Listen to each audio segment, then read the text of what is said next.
Have you ever noticed that one older person in all the Marvel movies that seems to always get like a cameo?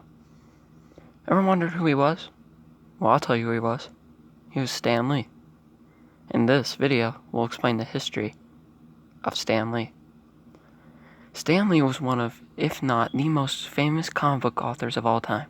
He was born to Romanian immigrants Jack Lieber, a tailor, and Celia Solomon Lieber on December 28, 1922, in New York. His birth name was Stanley Martin Lieber. He also had a younger brother named Larry.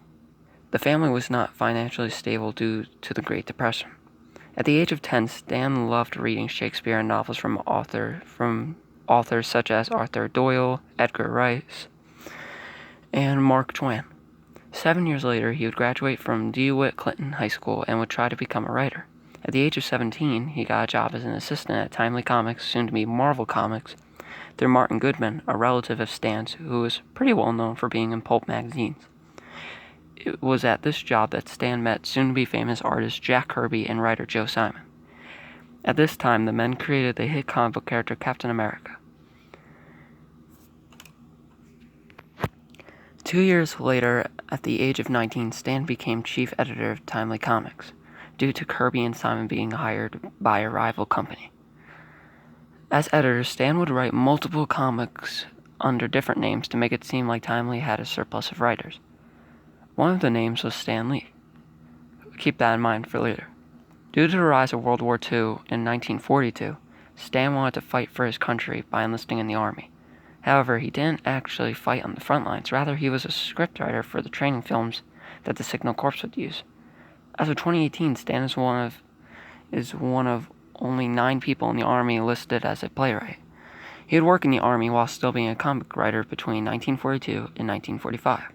In 1947, he would go on to marry the love of his life, Joan Bucock, a former model and an immigrant from England. In 1950, he would have his first child, Joan Celia Lee, also known as JC. In 1953, he would have his second child, Jan. Sadly, though, Jan died 3 days after birth in the hospital. The following year, 1954, would serve as a tough year for the comic book industry, and Stan, for that matter, as a Senate subcommittee led by Tennessee Democrat Estes Kavauer was investigating comic books as there were allegations that comics promoted juvenile behavior. This was a result of the boom in comic book sales as much more people were reading them, most of which were children. Plus, it didn't help that the plots and the characters of the comics were becoming more mature, which led to the censorship of comic books. This eventually led to the creation of the Comics Code Authority, a list of rules that would ensure comics to produce wholesome content, similar to like YouTube these days. This eventually led to the creation. This caused comic book sales to plummet as the comics weren't as interesting as they used to be alongside the rise of television. Stan was not happy with these changes as he felt like he was tired of making generic stories non-stop. And for what? He didn't want to do it anymore. His wife and Mr. Goodman convinced him to return to superheroes and write whatever he wanted to fight back against the Comics Code Authority. 1961 marked the return of the icons Stan Lee and Jack Kirby. They came back with the birth of a new group of superheroes, the Fantastic Four. It was a smash hit that led to the creation of such beloved characters such as Spider-Man, which we already did a video on, the Hulk, Iron Man, etc. Lee was able to incorporate deeper, more real-life characters. These new characters were meant to be like us so that we can put ourselves in their shoes or relate to them. However, Lee was criticized for not acknowledging the work of his illustrators, specifically Kirby and Steve Ditko, the designer of Spider-Man. Ditko would leave Marvel because of this in 1966, with Kirby following him in 1969. Later in the 1970s, Stan would officially change his name to Stan Lee. Lee would move to Los Angeles in 1980 to develop live-action adaptations of his characters.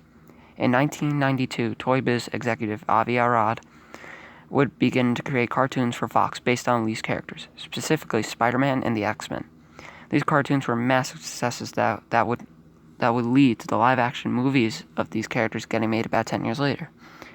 During the 90s, Lee was named chairman at Marvel, which was one of the many sources of income Lee had. Lee would try his best to create wholly owned superheroes, but failed.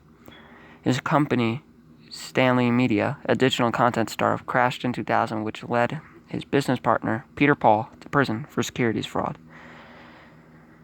The early 2000s would later be named the superhero renaissance, as many successful movies and adaptations of these characters such as Spider-Man, X-Men, and Blade were released in this time.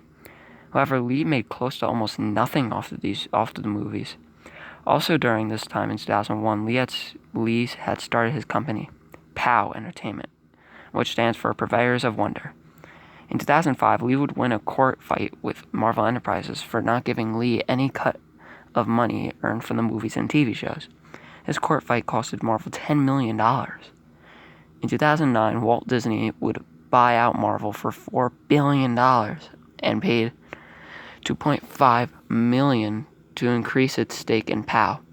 From 2009 onwards, there has been over 20 Marvel movies made, 23 of which are in the Marvel Cinematic Universe, or MCU for short, and countless TV shows and comic books. Sadly, Lee's wife died on July 6th of 2017. Stan Lee would later pass away of congestive heart failure on November 12, 2018, 6 weeks before his 96th birthday. Stan Lee led a very long, hard, but ultimately great life. He was loved by many, and his influence still reaches all of us today. This was all about the life of comic book creator Stan Lee. May he rest in peace. I hope you enjoyed, and please consider checking out some comic books maybe, so you can get an idea of what I'm talking about. Thanks for watching. Bye-bye.